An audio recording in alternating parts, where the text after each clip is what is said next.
Hello viewers, কেমন আছেন আপনারা সব? আশা করি অনেক ভালো আছেন। আমিও ভালো আছি। আজকে আমি যে মুভিটি এক্সপ্লেন করতে যাচ্ছি সেটি হলো দ্য বিউটি ইনসাইড। ভিউয়ার্স, যারা যারা আমাদের চ্যানেলটি নতুন দেখছেন তারা প্লিজ আমাদের চ্যানেলটি সাবস্ক্রাইব করে বেল বাটনটি অন করে দিন, যাতে নতুন নতুন ভিডিওর নোটিফিকেশন আপনাদের কাছে পৌঁছে যায়। কেমন লাগবে সেই মানুষটার যার চেহারা প্রতিদিনই পাল্টে যায়, কখনো কোনো ছেলে হয়ে যায় বা কখনো কোনো মেয়ে বা কখনো কোনো বৃদ্ধ মানুষ বা কখনো কোনো বাচ্চা। মুভিটির প্রধান চরিত্র হলো জিন নামের একজন, যার একটি নির্দিষ্ট কোনো চেহারা নেই, যার চেহারা প্রতিনিয়তই পরিবর্তন হতে থাকে। আর মুভিতে সে তার জীবনের গল্পটা বলছে আমাদের। জিন বলে যখন সে ঘুম থেকে ওঠে, প্রতিদিনই ঘুম থেকে উঠে নিজেকে একটি নতুন রূপে দেখতে পায়। কখনো সে একজন বৃদ্ধ মানুষ হয়ে যায় বা কখনো কোনো বাচ্চা বা কখনো কোনো যুবতী মেয়ে বা কখনো কোনো যুবক। এমনকি তার চেহারা মাঝে মাঝে বিদেশিদের মতো হয়ে যায়। তার গলার আওয়াজ এবং তার চোখের আকার প্রতিনিয়ত শরীরের সাথে সাথে পরিবর্তন হতে থাকে। জিন প্রতিদিন সকালে ঘুম থেকে উঠে নিজের যে শরীরটা পায় তার শরীরের প্রতিটা অঙ্গ প্রত্যঙ্গ, যেমন তার হাত পা,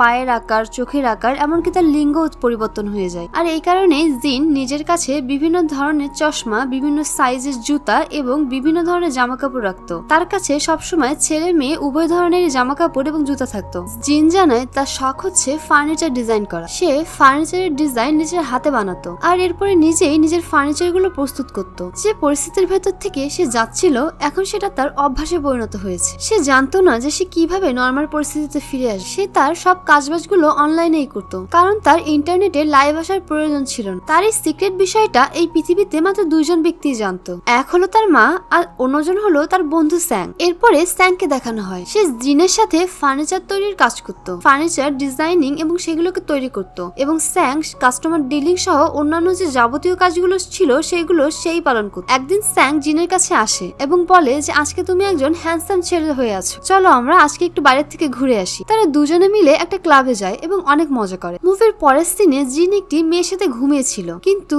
এরপরে যখন জিনের ঘুম ভাঙে এবং তার চোখ খুলে এবং সে তখন দেখতে পায় যে সে একজন বুড়ো মানুষ হয়ে আছে। জিন তার সকল নতুন নতুন ফেসের ভিডিও তার ল্যাপটপে ক্যাপচার করে রাখে। জিন বলে যখন সে বিদেশি রূপ ধারণ করে তখন সে তার জাতীয় ভাষাটা বলতে পারে না, বরঞ্চ সে যেমনই বিদেশি হোক না কেন, যেমন চাইনিজ, জাপানিজ, যখন সে যেমন দেশের নাগরিকের রূপ ধারণ করে না কেন সে সেই দেশেরই ভাষাটা বলতে থাকে। কিন্তু সে সেই ভাষাটা কখনো শেখেইনি, তবুও সে যখন যে রূপে থাকে তখন সেই ধরনের ভাষা বলতে পারে। তার এই পরিবর্তনশীল পরিচয়ের কারণে না তাকে কারো কোনোদিনও ভালো লেগেছিল, না সে কাউকে কখনো ভালোবেসেছে। তার এই শরীর পরিবর্তনের ঘটনাটি আজ থেকে 12 বছর আগে শুরু হয়েছিল, যখন তার বয়স ছিল 18 বছর। এরপরে মুভিতে জিনের পাস্টের একটি সিন দেখানো হয়। জিন যখন ঘুম থেকে ওঠে তখন সে আয়নায় নিজেকে দেখে, যেখানে জিনের শরীর প্রথমবার পরিবর্তিত হয়ে একজন অপরিচিত আজব মানুষ হয়েছিল। আর সেটা দেখে জিন অনেক ভয় পেয়ে যায়। এরপরে সে দৌড়ে তার মায়ের কাছে গিয়ে সবকিছু বলে। জিনের মা এইসব কথা শুনে আশ্চর্য হয়ে যায়, কিন্তু কিছু সময় পরে জিনের মা নিজেকে সামলে নেয় এবং সে জিনকে সরি বলে। জিন বাকি মানুষদের মতো নর্মাল একটি জীবন কাটাতে পারত না, আর এই কারণেই জিনকে নিজের স্কুল ছেড়ে দিতে হয়েছিল।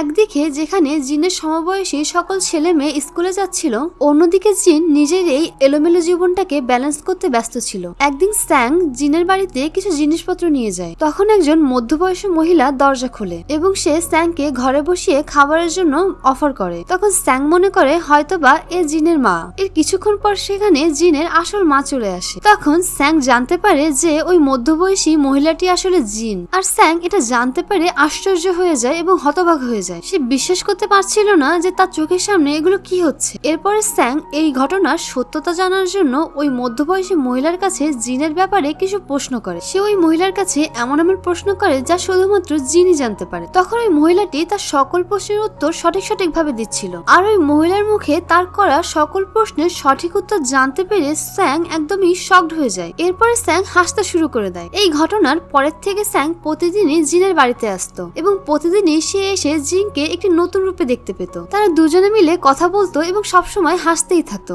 একদিন জিন যখন মেয়ের রূপ ধারণ করেছিল তখন স্যাং এবং জিন একটি বারে ড্রিঙ্ক করার জন্য গিয়েছিল। তখন স্যাং ড্রিঙ্ক করতে করতে জিনকে বলে যে আমরা প্রায় 15 বছর ধরে বন্ধুত্ব করে আছি, আর তুমি তখন একজন ছেলে ছিলে আর আজকে তুমি একজন মেয়ে হয়ে আছো, আর তাই তুমি এই মেয়েটির শরীরে কি আমার কাছে আসতে পারো? আর স্যাং এর মুখে এই কথাটি শুনে জিন অনেক অকার্ড ফিল করে, আর জিন এখানে স্যাংকে নেগেটিভ অ্যান্সার করে। সে জিনকে বলে যে তুমি নিজেকে কন্ট্রোল করো। পরের দিন জিন এবং স্যাং আবার দেখা করে, আর সেদিন জিন একজন ছেলে হয়েছিল। তখন স্যাং জিনকে বলে যে স্যাং যে কোম্পানিতে কাজ করে তার মালিক জিনের ডিজাইন করা ফার্নিচার গুলো নকল করছে। স্যাং এর এই কথা শুনে জিনের মাথায় একটা আইডিয়া আসে। সে নিজের এই আইডিয়া ব্যবহার করে সে নিজের জন্য একটি কোম্পানি তৈরি করার ডিসিশন নিয়ে, আর তার এই কোম্পানির নাম সে এএলএক্স ঠিক করে। আর এই একই সময় তারা সিদ্ধান্ত নেয় যে জিন ফার্নিচার গুলো ডিজাইন করবে এবং স্যাং মানুষদের কনভিন্স করে সেই ফার্নিচার গুলো বিক্রি করবে। প্রথমে জিন শুধু ফার্নিচার গুলো তৈরি করত,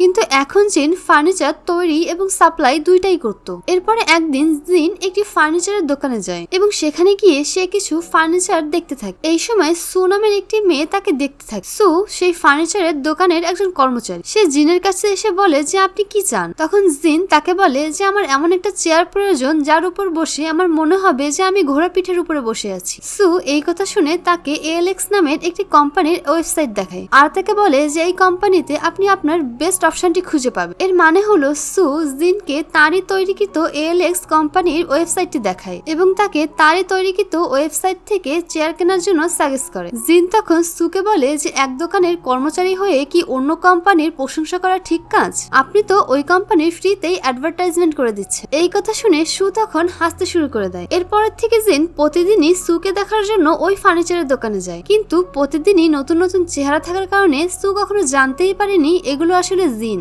আস্তে আস্তে জিন সুকে অনেক পছন্দ করতে থাকে এবং সে সুকে ভালোবেসে ফেলে। জিনের কাছে সুয়ের দোকানের অনেকগুলো ভিজিটিং কার্ড জমা পড়ে যায়। জিন প্রতিদিনই আলাদা আলাদা কাস্টমার হয়ে সুয়ের দোকানে যায়। একদিন জিন যখন একজন হ্যান্ডসাম ছেলেতে রূপান্তরিত হয়েছিল তখন সে সুয়ের দোকানে গিয়ে অনেকগুলো জিনিসপত্র কিনে নিয়ে আসে এবং দোকান থেকে ফেরার সময় সে কোনোভাবে সুকে ডিনারের জন্য নিমন্ত্রণ করে, কিন্তু সু তার সাথে ডিনারে যাওয়ার জন্য মানা করে দেয়। সুয়ের এই উত্তর শুনে জিন বলে যে তাকে ডিনারের আমন্ত্রণ জানানোর জন্য সে অনেক প্র্যাকটিস করে এসেছে। সু জিনের এই যত্নশীল ব্যবহার দেখে তার প্রপোজালে হ্যাঁ করে দেয়। জিন সেদিন রেস্টুরেন্ট থেকে খাবার কিনে নিয়ে সুকে সাথে নিয়ে তার ফার্নিচার তৈরির জায়গাটায় যায়, কিন্তু সু সেখানে যাওয়ার জন্য রিফিউজ করে দেয়। এটা শুনে জিন তাকে বলে এই নাও আমার সেক্রেটারির নাম্বার, আমি কোনো খারাপ মানুষ নয়, কিন্তু এর পরেও যদি তোমার কোনো কিছু খারাপ লাগে তাহলে তুমি আমার নামে কমপ্লেনও করতে পারো। এরপরে তারা দুজনে জিনের ফার্নিচার তৈরির জায়গাটায় চলে আসে এবং সেখানে এসে সু বুঝতে পারে যে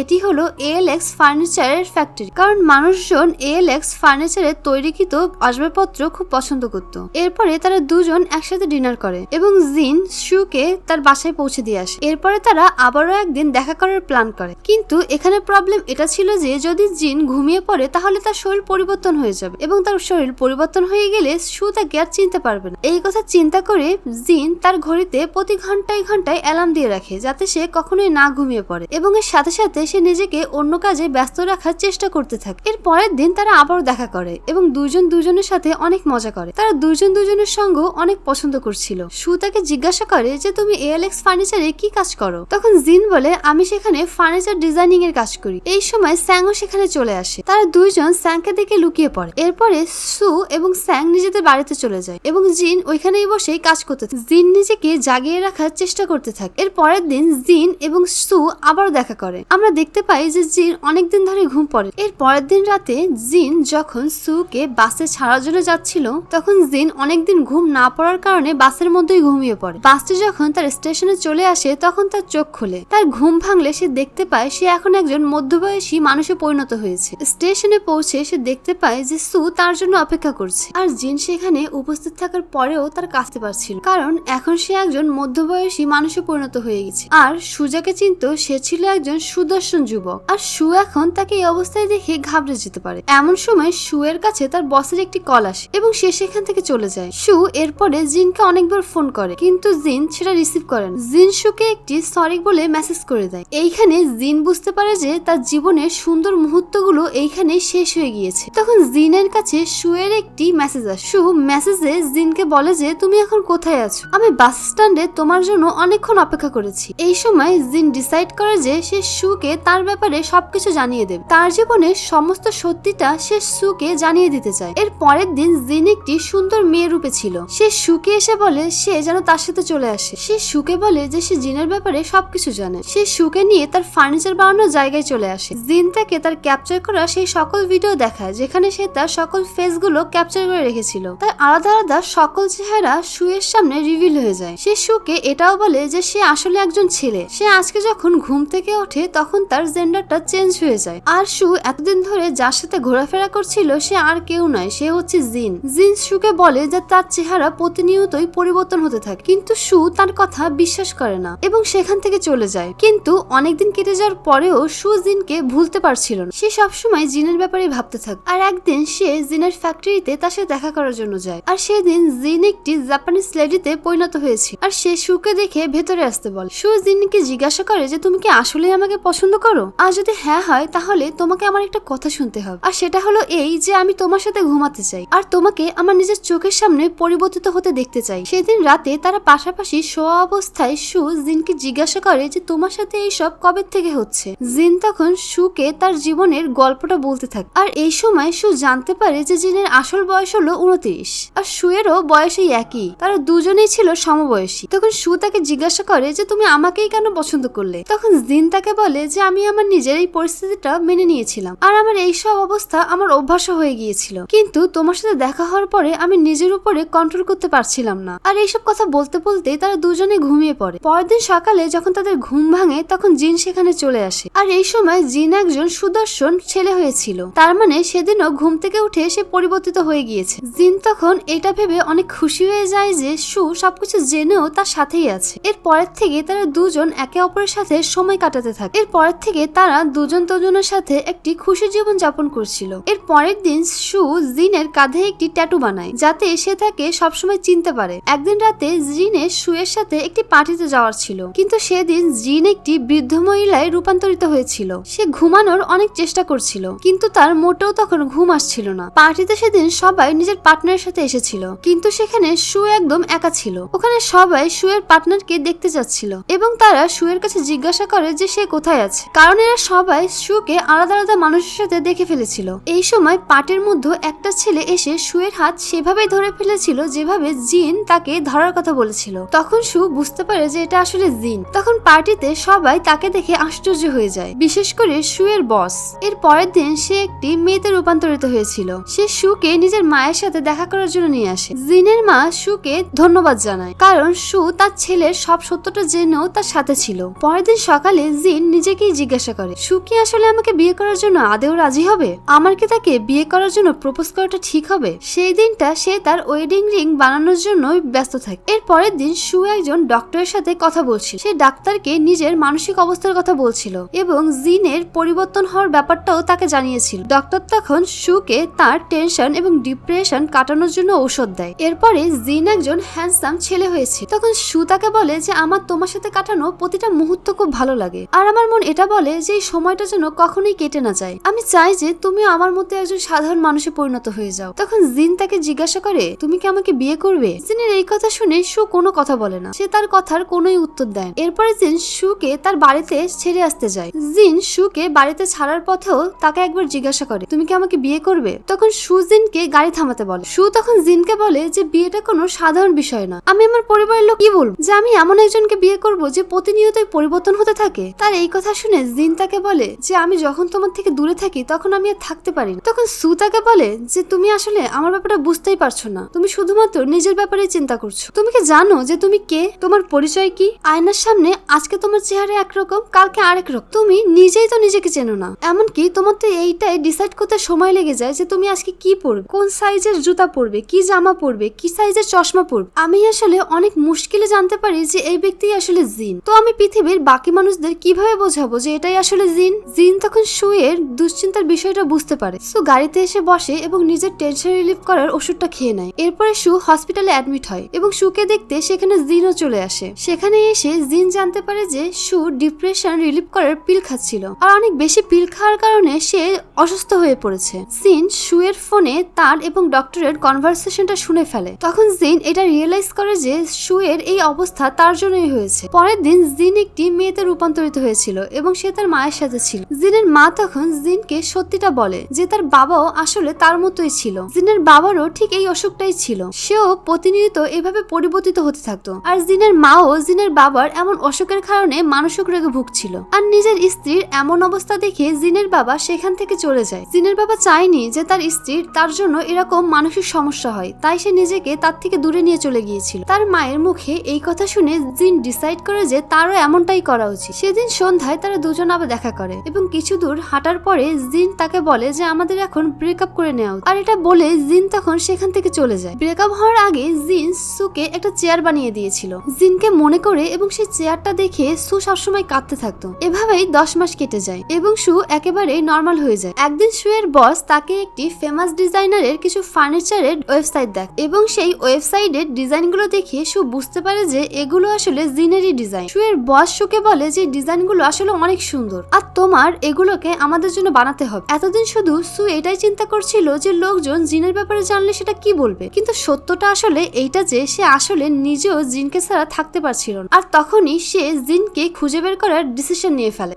এরপরে জিনকে দেখানো হয় জিন জিক রিপাবলিকে অ্যাজ এ ডিজাইনার কাজ করছিল, আর সে ওই লোকেশনেরই একজন মানুষে রূপান্তরিত হয়েছিল এবং সেই ভাষায় কথা বলছিল। অন্যদিকে সু জিনের অ্যাড্রেস খুঁজে বের করে সেইখানে যায়, কিন্তু জিন তাকে জানায় যে এইখানে জিন নামের কোনো মানুষই থাকে না। সে তাকে বলে যে আমি এখানে কোরিয়ার একটি স্টুডিও থেকে এসেছি, যেটা কোরিয়ার একটি বড় ফার্নিচার মার্কেট। সে তখন তাকে রিকোয়েস্ট করে তাকে ভেতরে আসতে দেওয়ার জন্য। সে তার ভেতরে ঢুকে আলাদা আলাদা ধরনের কাপড়, আলাদা আলাদা ধরনের জুতা এবং সেই সব ধরনের ফার্নিচার দেখতে পায় যা জিন ব্যবহার করত। সে তাকে বলে যে আমার কোম্পানির ওনার তোমার ডিজাইনগুলো খুব পছন্দ করেছে, আর এই উদ্দেশ্য নিয়ে আমি তোমার সাথে দেখা করতে এসেছি। আর এর সাথে সাথে সে বলে যে জিন এসব এখন বন্ধ করো, আমি এখন একেবারেই বদলে গিয়েছি, আর আমি এখন তোমার সাথে থাকতেও চাই। জিন তখন সুকে বলে তুমি আবারও অসুস্থ হয়ে পড়বে। তখন সু বলে যে ওই অসুস্থতায় আমি যতটা কষ্ট পেয়েছি তার থেকেও বেশি কষ্ট পাচ্ছি তোমাকে ছেড়ে বেঁচে থাক। আর তখন সু জিনের কাছে ক্ষমা চায়। এরপরে তারা দুজনে মিলে আবার হাঁটতে বের হয়। তখন সু জিনকে বলে যে একদিন সে জিনকে অন্য মানুষের রূপান্তরিত হতে দেখে ফেলেছিল, যার কারণে সে তখন অনেক ভয় পেয়ে গিয়েছিল। আর এরপর থেকে সে নিজেকে অনেক বোঝানোর চেষ্টা করেছিল, কিন্তু তখন সে নিজেকে বোঝাতে পারেনি। কিন্তু আমি এখন বুঝতে পেরে গিয়েছি যে আমি তোমাকে ছাড়া আসলে বাঁচতে পারবো না। এরপরে সু নিজের থেকেই জিনকে বিয়ের জন্য জিজ্ঞাসা করে। এখানে জিন সুকে তার সেই বানানো আংটিটা দেয়, আর এইখান থেকেই এই মুভিটার এবং তাদের জীবনের হ্যাপি এন্ডিং হয়ে যায়। ভিউয়ার্স, আমাদের মুভি এক্সপ্লেনেশন আপনাদের কেমন লাগলো প্লিজ কমেন্টে জানাবেন এবং লাইক করে আমাদের অনুপ্রেরণা যোগাবেন। ধন্যবাদ।